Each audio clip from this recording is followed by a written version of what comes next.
Hello, hello, hello.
Hello.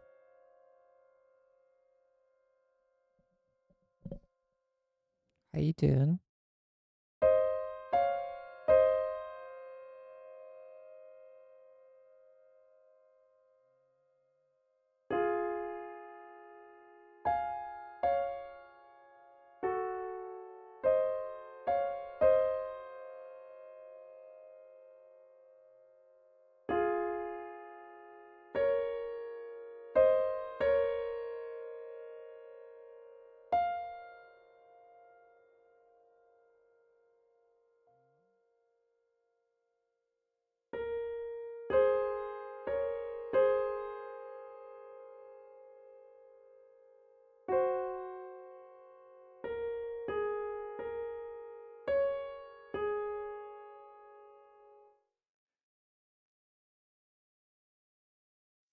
It's a good answer.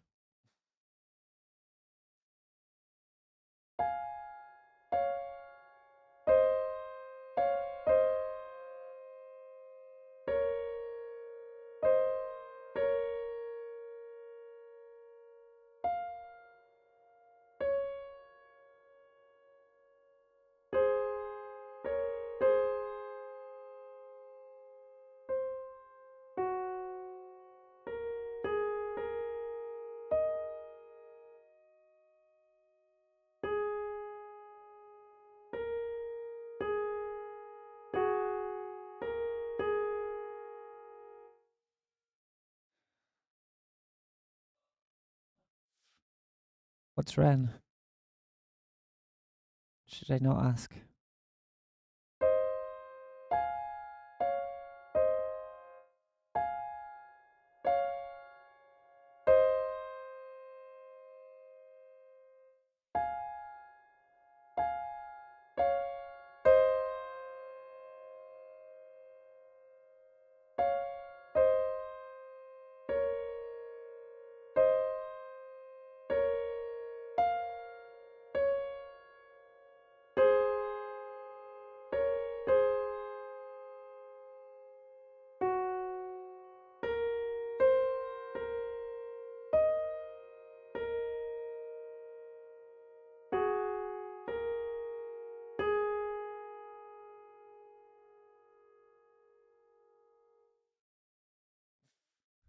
Thanks.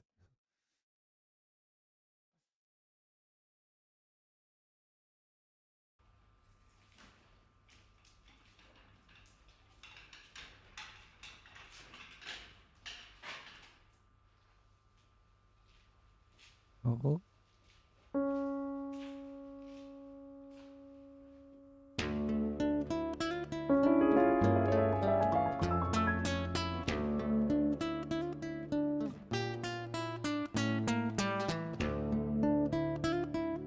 Pretty cool.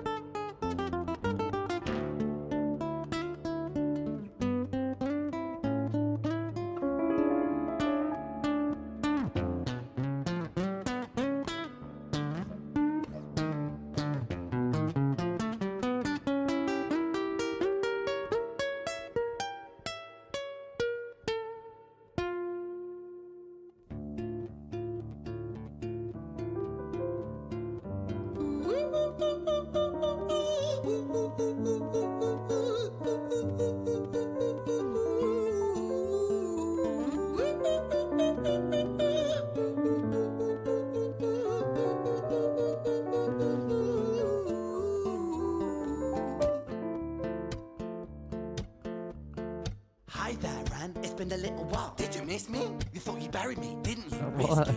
Cause I always come back. Deep down, you know that. Deep down, you know I'm always in periphery. Ran, on you pleased to see me. It's been weeks since we spoke, bro. I know you need me. You're the sheep, I'm the shepherd. Not your place to lead me. Not your place to be biting off the hand that feeds me. Hi, Ran. I've been taking some time to be distant. I've been taking some time to be still. I've been taking some time to be by myself since my therapist told me I'm ill. And I've been making some progress lately. And I've learned some new coping skills. So I haven't really needed you much, man. I think we need to just step back and chill. Ren, you sound more insane than I do. You think that those doctors are really there to guide you? Been through this a million times. Your civilian mind is so perfect to always being lied to. Awesome. Okay, take another pill, boy. Drown yourself in the sound of white noise. Follow this 10-step program, rejoice. All your problems will be gone. Fucking dumb boy. Nah, mate. This time is different, man, trust me. I feel like things might be falling in place. And my music's been kinda doing bits too. Like I actually might do something great. And when I'm gone, maybe I'll be remembered for doing something special with myself. That's why I don't think that we should talk, man. Cause when you're with me, it never seems to help. You think that you can amputate me? I am you, you are me, you are I am we are one. Split in two, that makes one, so you see. You gotta kill you if you wanna kill me. I'm not leftover dinner, I'm not scraps on the side. Oh, your music is thriving, delusional guy. Where's your top 10 hit? Where's your interview with Oprah? Wow, your Grammys ran nowhere. Yeah, but my music's not commercial like that. I never chase numbers, statistics or stats. I never write hooks for the radio, they never even play me, so why would I concern myself with that? But my music is really connecting, and the people who find it respect it. And for me that's enough, cause this life's been tough, so it gives me a purpose I can rest in. Man, you sound so pretentious. Ran, your music is so self-centered. No one wants to hear another song about how much you hate yourself. Trust me. You should be so lucky, having me inside you to guide you, remind you to manage expectations, provide you perspective. That thing you neglected, I get it. You wanna be a big deal, next Jimi Hendrix, forget it. Man, it's not like that. Man, it's just like that. I'm inside you, you twat. No, it's not, man, you're wrong. When I write, I belong. Let me break the fourth wall by acknowledging this song. Ren sits down, has a stroke of genius. He wants to write a song that was not done previous. A battle with his subconscious, Eminem did it. Played on guitar, Plan B did it. Man, you're not original, you criminal rip-off artist. The pinnacle of your success is stealing other people's material. Ren, mate, we've heard it all before. She sells seashells on the seashore. Fuck you, I don't need you, I don't need to hear this. Cause I'm fine by myself, I'm a genius. And I will be great, and I will make waves, and I'll shake up the whole world beneath it. That's right, speak your truth, your fucking god complex leaks out of you. It's refreshing to ask for you, say it instead of downplay it. Music is all about the creative process, and if people can find something to relate to within that, then that's just a bonus. Fuck you, I'ma fucking kill you, Ren. Well, fucking kill me then, let's fucking have you, Ren. I'ma do it, watch me prove it. Who are you to doubt my music? Cause I call the shots, I choose if you die. Yeah, I call the shots and so I choose who survives. I'll tie you up in knots when I lock you inside. Newsflash, I was created at the dawn of creation. I am temptation. I am the snake in Eden.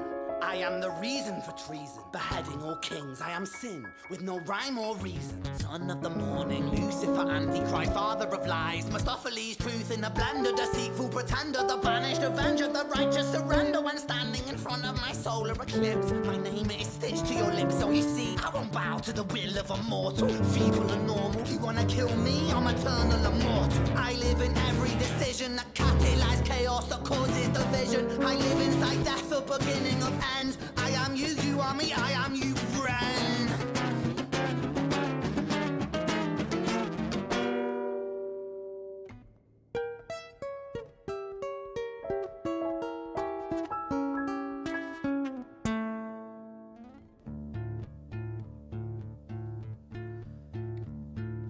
Hi, Ren. I've been taking some time to be distant. I've been taking some time to be still. I've been taking some time to be by myself, and I've spent half my life ill. But just as sure as the tide starts turning, just as sure as the night has dawned, just as sure as the rainfall soon runs dry when you stand in an eye of a storm. I was made to be tested and twisted. I was made to be broken and beat. I was made by his hand, it's all part of his plan that I stand on my own 2 feet. And you know me, my will is eternal. And you know me, you've met me before. Face to face with a beast, I will rise from the east and I'll settle on the ocean floor. And I go by many names also. Some people know me as hope. Some people know me as the voice that you hear when you loosen the noose on the rope. And you know how I know that I'll prosper? Cause I stand here beside you today. I have stood in the flames that cremated my brain, and I didn't once flinch or shake. So cower at the man I've become when I sing from the top of my lungs.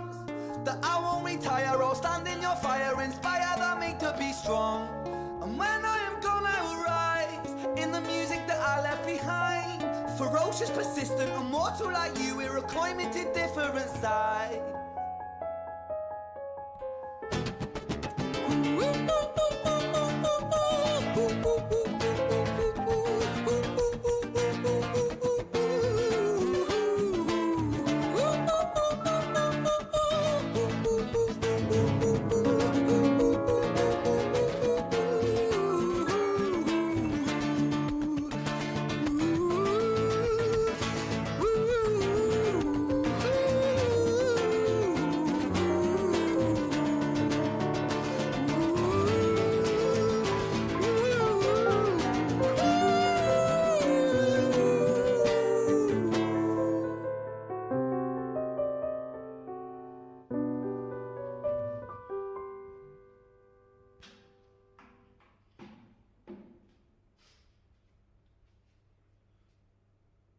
When I was 17 years old, I shouted out into an empty room, into a blank canvas that I would defeat the forces of evil.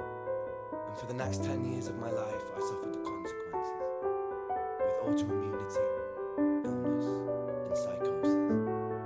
As I got older, I realised there were no real winners and there were no real losers in psychological warfare, but there were victims and there were students. It wasn't David versus Goliath, it was a pendulum, eternally swaying from the dark to the light. And the more intensely that the light shone, the darker the shadow it cast. It was never really a battle for me to win, it was an eternal dance. And like a dance, the more rigid I became, the harder it got. The more I cursed my clumsy footsteps, the more I struggled. So I got older, and I learned to relax, and I learned to soften, and that dance got easier. It is this eternal dance that separates human beings from angels, from demons, from gods. And I must not forget, we must not forget, that we are human beings.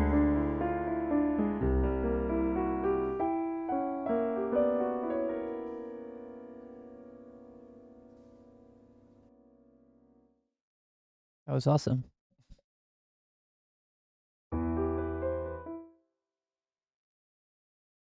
Yeah, I can't believe I've not seen him or heard him before.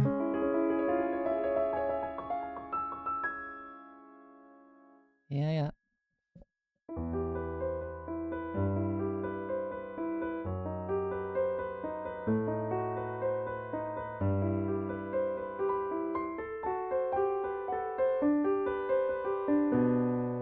He should do a collaboration with Beethoven.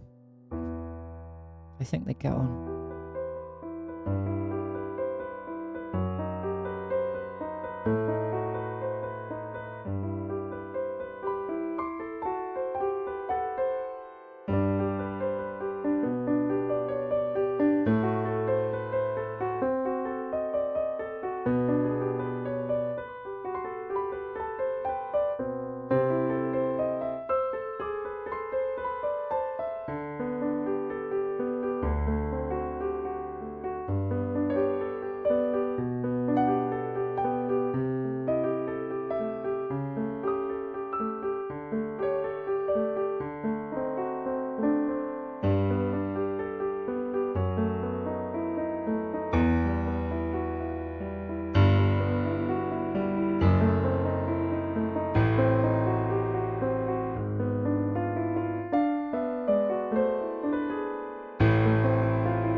Okay, another quote, again I'm afraid not from what you're reading, because he's trying to give a lecture and has the helpful.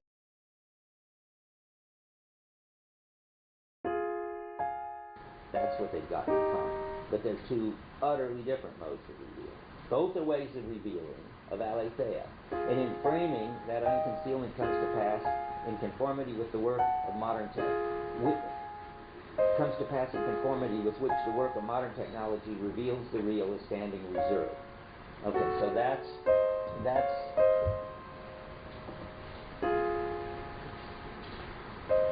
and that means that things, and that's what we put in the no essence part. Did we put the no essence up there? Oh yeah. Okay. So when you bring forth, you've got to have something that already has some kind of essence to bring it forth. You can't bring forth, there's got to be something in there that you're helping burst forth, or that you're, even in creation, God sort of calls people to their vocations, creates them with some particular destiny. There's always something that unfolds. And on the other hand, in technicity, there are no essences. That's the whole point. There's no essence of airplanes anymore. They're not for transporting people or packages or whatever. There's a whole list of things you could do with airplanes, and you could probably add more. Yeah? Could you say why, if at all, subject-object belongs... I was just going to say that next. Okay. Yes, subject-object is interesting. And you might want to say that it has no essence, that it has essence or that it doesn't have an essence. Try to figure it out. If the model for subject-object is science, then it's interesting.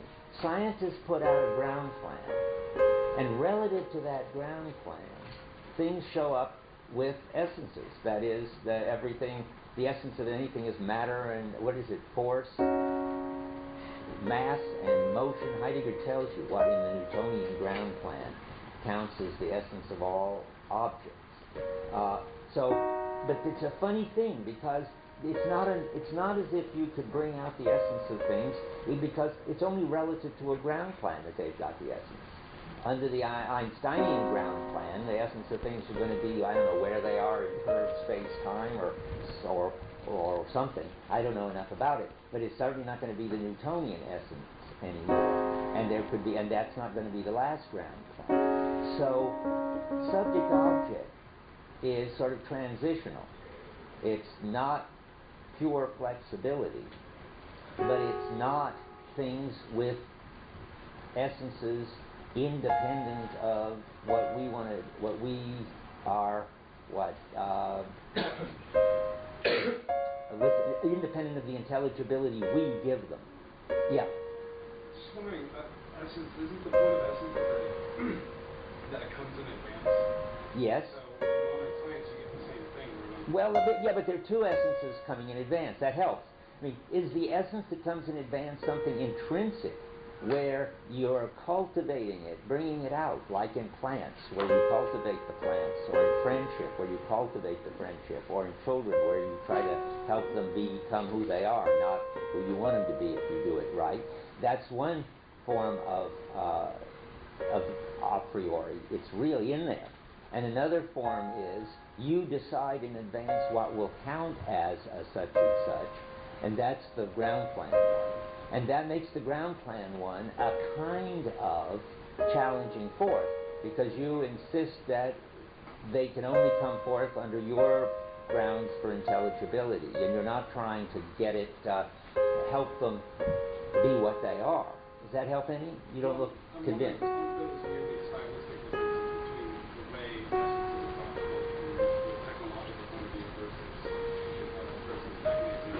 Well,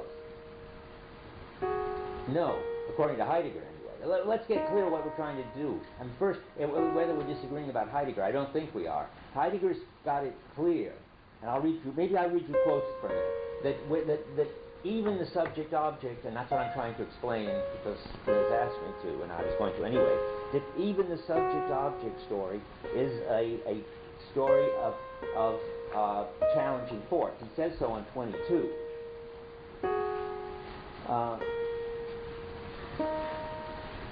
The modern physical theory of nature prepares the way, the top paragraph. First, not simply for technology, but for the essence of modern technology. For already in physics, the challenging gathering together into ordering, revealing holds sway. But even yet, that gathering does not yet come expressly to appearance. Modern physics is the herald of framing, a herald whose origin is still unknown. And I'm trying to explain that. What's happening? Well, an order is being imposed on things, relative to which they have an intelligibility and an essence. But since it's subject to change and up to us what order is imposed, it's a priori, but it's not innate. Put it that way.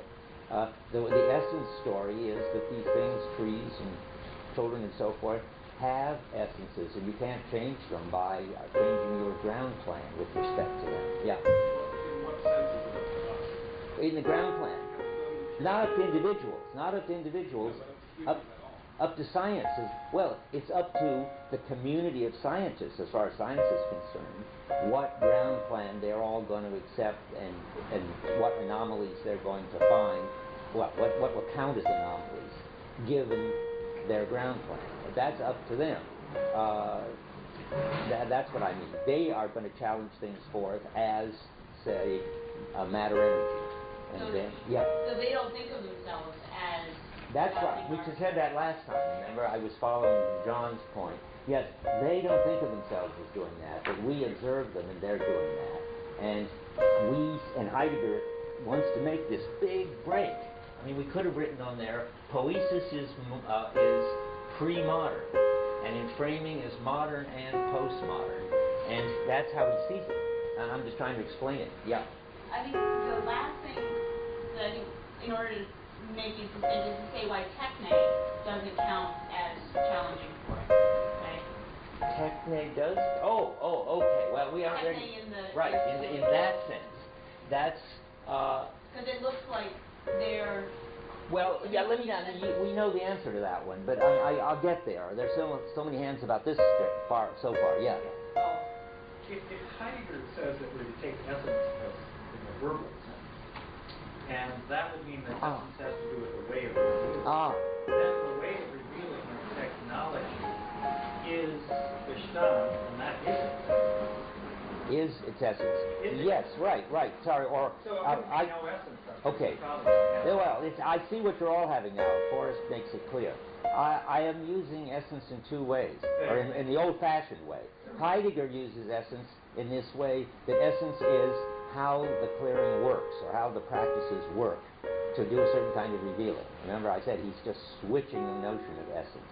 So you can talk about the essence of technicity, and that means how does it work?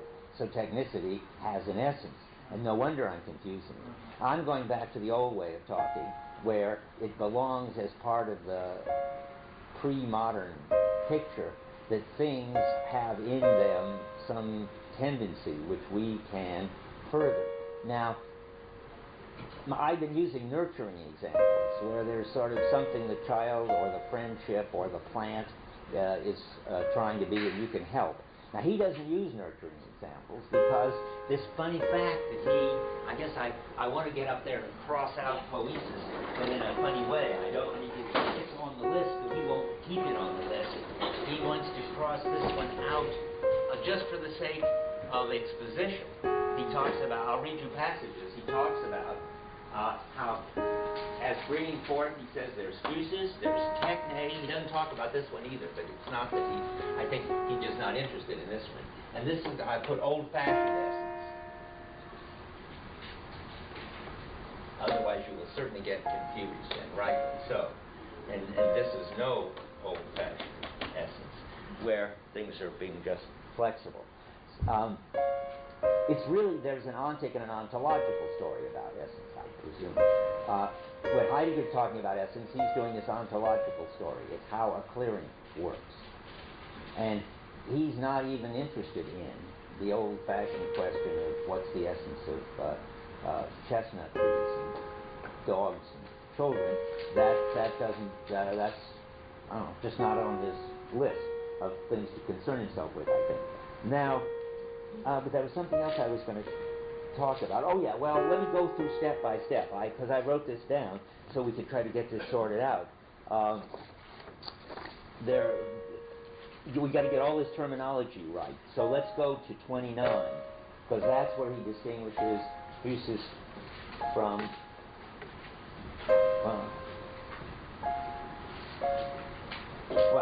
That's where he distinguishes two kinds of revealing at the bottom of 29. We start with that. The two basic kinds of revealing I've been talking about. Revealing is that destiny which suddenly, inexplicably to all thinking, apportions itself into the revealing that brings forth, and that also challenges, and which allots itself to man. The challenging revealing has its origin as a destiny in bringing forth. That is, that's the first kind, which turns into the second kind. But at the same time, in framing, in a way characteristic of destiny, blocks poesis. So the first kind is poesis. It turns into in framing, and in framing that is challenging forth, makes it impossible to have a letting come forth relation. Yeah. Can you just talk about destiny for a second? Okay, yes. Well, what destiny for him is that there is, I think the point about destiny is that it's not up to any particular people or any group of people. There's no subject. It's not the working class or the folk or you or me that does it. It's something that happens, in my language, in the practices, and there's no way to explain it. And it's destiny means it just happens, I think.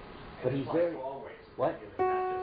What? It applies. It's always a revealing. They just happen, and that's destiny. But it isn't fate, he's going to say. Just because it happens outside of any understanding and control of us or any other subject, big or little, doesn't mean that we aren't free in respect to it. And I'll come back to that. To say that it's a destiny and not a fate means to say it happens outside of our understanding and control, but nonetheless, it doesn't push us around. We can have a free relation to it. Okay. But we're getting, so now we've got this distinction of the two, and then he starts putting everything into place around them. So you get poesis is related to physis. We got to go, where is that? I put down the wrong number. I've written page 10. Couldn't be. Okay. On that one, he says that physis also, the arising of something from out of itself is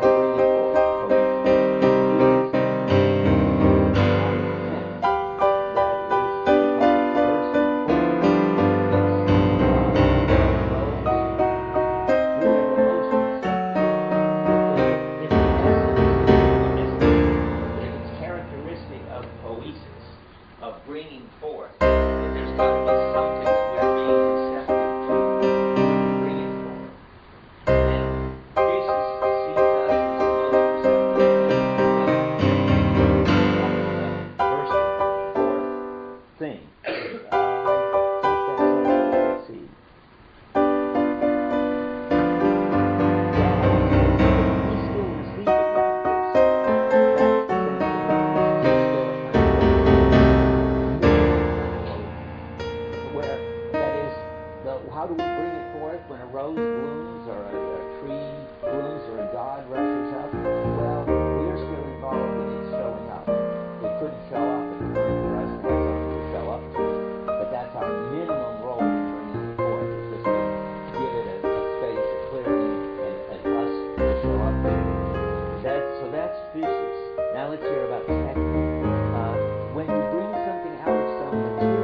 Which is, when you look, that is the techne which is here.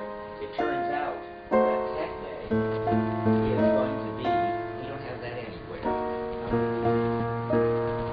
Oh, you hear it. It turns out that techne has to do with all kinds of beings. But insofar as techne is a particular mode, then it's not a bursting forth mode.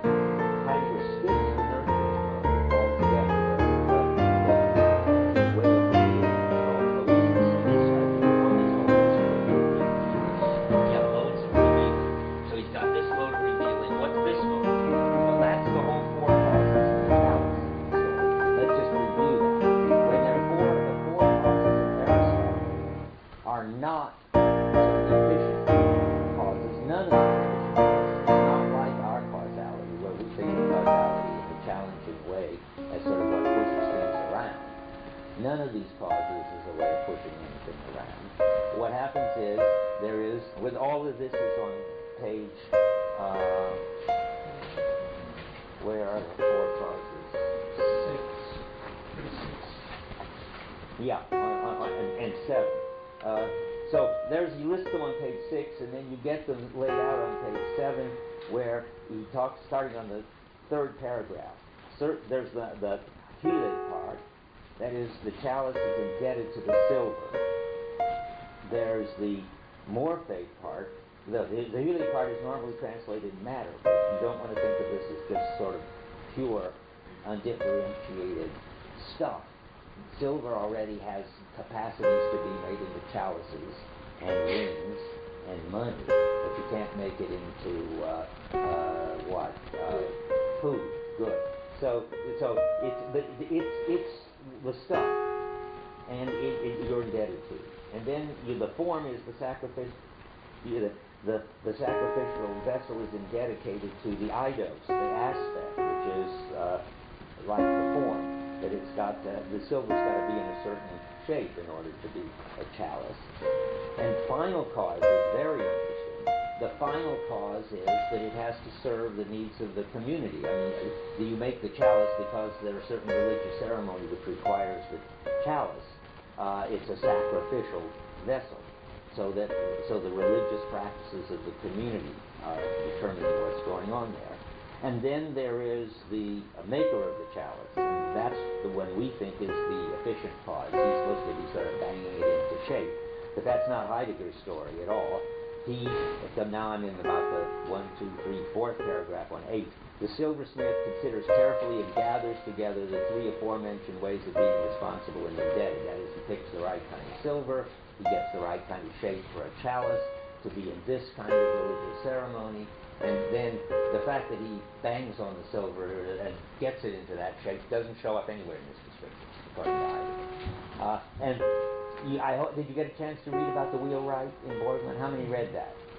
Can you see, well, only a few, can you see how perfectly it fits this? Borgman has found the exact example of the wheelwright who goes around and looks for just the right kind of wood to be made into the wheels, and makes the wheels so that they fit the bumps, fit both the landscape where the guy's going to use the cart and what the guy's going to do with the cart, and therefore bends this wood which has the capacity to be wheels into the wheels to make the cart for that person who has that use for it in that community.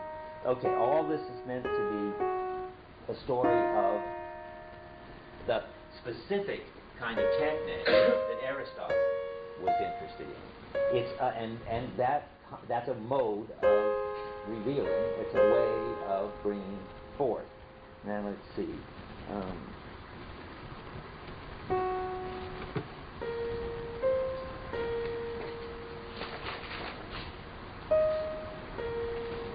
So techne is itself a kind of poesis.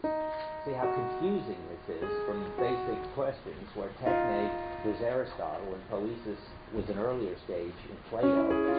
Remember, in basic questions, there's the physis stage, which is the time of the temple. There's the poesis stage, which is the productive seeing in Plato. There's the techne stage, which is Aristotle, and we would have a Christian stage and so forth. Now, we just skip the poesis stage, because it's been raised up to the ontological level.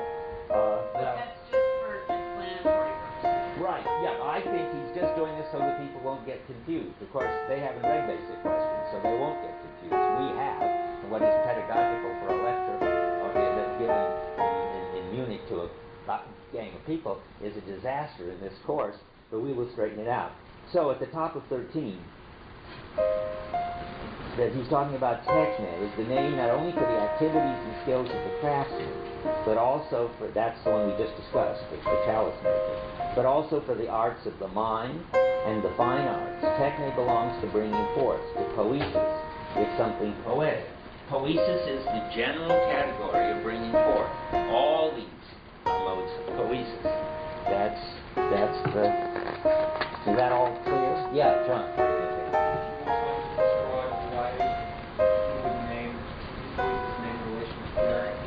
Oh, that comes next. Oh, absolutely. I'm not sure that that's something explanatory. No, that needs a lot of explaining. And moreover, in looking as much time as I had, I don't think he ever uses poesis as the name for our relation to the clearing. So we should put some kind of strange marks around that too. And there are other words that take the place of poesis. Again, he's going to save poesis for this. I mean, he's a good teacher. I mean, he doesn't want to use it ambiguously. But he uses all kinds of synonyms for poesis when he gets to the clearing. So let me get to that.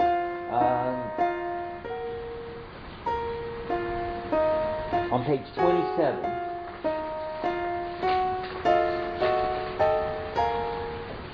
there's a place where, and this is a hard one.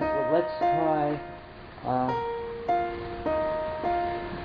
I had other ones. What did I do with them?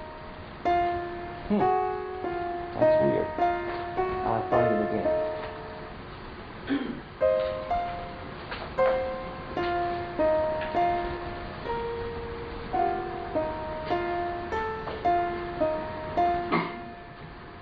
Oh, here. When the talk is about us being receivers and preservers. That's poesis, really. And where is it now? I say it's on 25, where he's doing all of this. Okay. Now, what we want. Here's my story, and now I'll try to map it on Heidegger's story. What we are is receivers of clearings. We have to. Clearings need us, and we can further them by bringing out the practices of the clearing and ignoring the marginal practices and refining the mainline practices. I would call that a role as preservers. Heidegger talks about how the creators of works of art need preservers for the works of art. Well, clearings in general need something like preservers, which I don't mind calling it. They need receivers and preservers. Now, they need people who do this sort of thing. I'm going to read this, though he never calls it poesis. This is the top paragraph on 25. Man becomes truly free only insofar as he belongs to the realm of destiny and becomes one who listens and hears, and not one. Okay, so one of our jobs is to get into a listening and hearing relation to the clearing. And then skipping a little, next, the big paragraph. Freedom governs the opening, the sense of the clear light of reveal. It is to the happening of revealing the truth that freedom stands in the closest and most intimate relationship. All revealing belongs within a harboring and a concealing. Well, harboring is another word for this preserving and nurturing, I think. What else could we be doing with preserving and nurturing the clearing? Now let me see, I want one more, I think.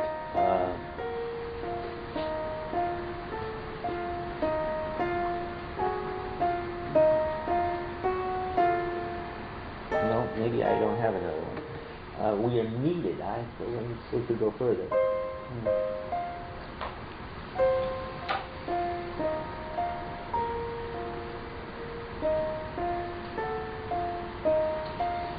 Well, now maybe I should go to 24 at the top. I mean, the general relation is, of course, that the clearing needs us. He says, does this happen, this revealing happen somewhere beyond all human doing? No. That is, but neither does it happen exclusively in man or through man. That is, it's something that we're needed for, but it's not something that we are clear about and control. All that is part of that same picture. Now, Morris, who is this? Oh, where did I see a hand? John? Nobody? Okay, so there are hints all over, I would say, that we have this relation to the clearing in which we are. Now I can read this difficult thing on page 27.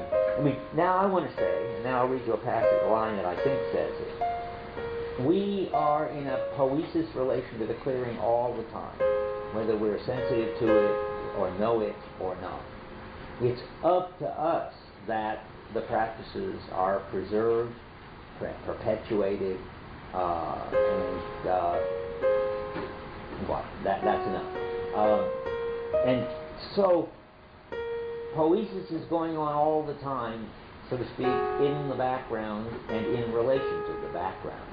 And I think that's what this sentence says in the first full paragraph on 27, the third sentence. Well, we're talking about enframing. Where enframing holds sway, it drives out every possibility, well, that's not the line I want. Above all, enframing conceals that revealing, which he does say it once, which in the sense of poesis lets what presences come forth into appearing.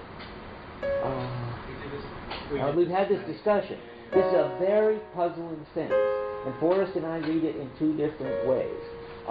But this is a very important sentence because it's the use of the word poesis, and we don't. And how could enframing? And the question is, enframing conceals something which is going on anyway, and that is the puzzling thing.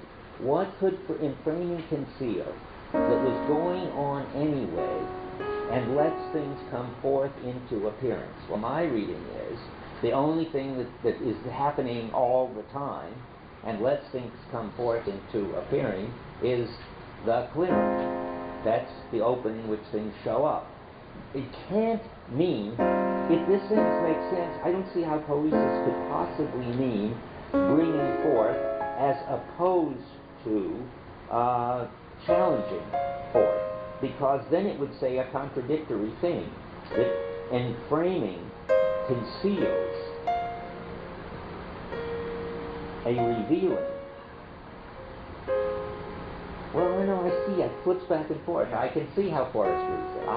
I don't know which way to read it. Which way do you want to read it? Well, right now I'm inclined to Forrest reading right now. and if you look at the reading of the sentence above, right, it says, where the sort of holds sway, it drives out every other possibility of revealing, right? Above all, which you might think would be the sort of, prime example of this driving out. And framing conceals that revealing, which in the sense of poesis lets the presence come forth into appearance. That is, it conceals all the previous other possibilities of revealing.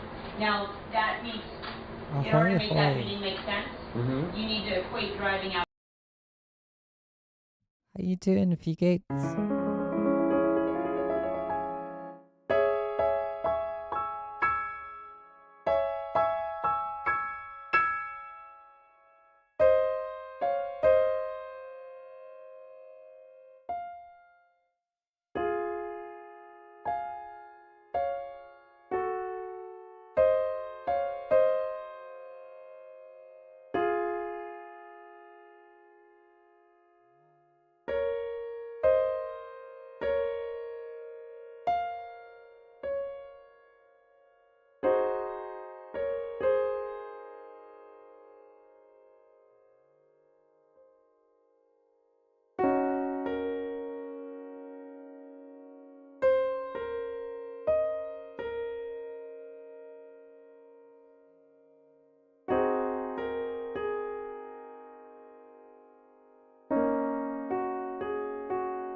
I was just a way to head off, Captain. But I'll be on tomorrow, same time.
Right. See you tomorrow.